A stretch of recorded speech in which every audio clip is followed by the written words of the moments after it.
Gerald Anderson is again in the spotlight as rumors say he's given up on courting Sara Geronimo. Gerald clears up the issue.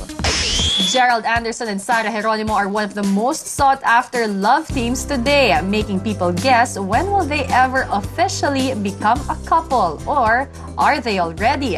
Neither Sara nor Gerald gives us clues, only affirmations about the strong friendship they have now.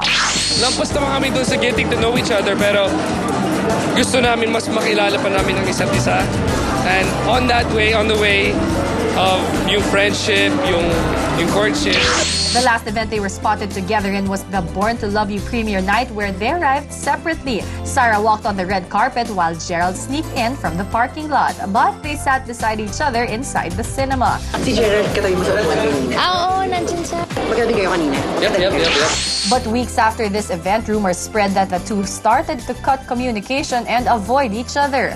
Though there has never been any official confirmation of a relationship from the two, some speculated that they've already broken up. Cinema News caught up with Gerald and he dismissed all the issues. Wala, hindi ko talaga matatago na sobrang naging mas close talaga kami at mas kilala ko siya, mas kilala niya ako.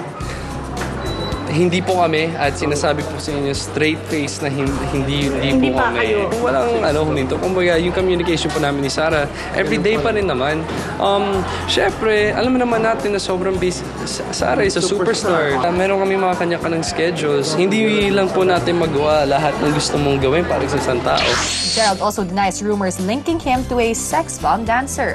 Hindi ko alam. Ano naman yan? Wala po. Wala po talaga. Wala po.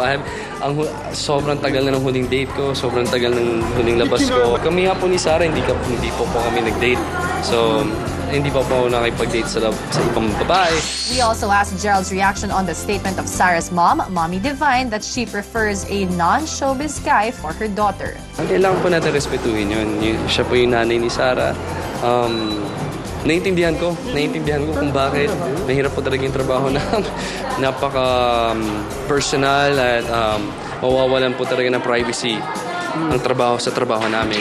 Gerald is still willing to take the chance to know Sara and her family more. He courts Sara by visiting her at her house to also be able to spend time with her family. Kung na-appreciate po nila, mas lalo po ako na binigyan po nila ako ng pagkakataon.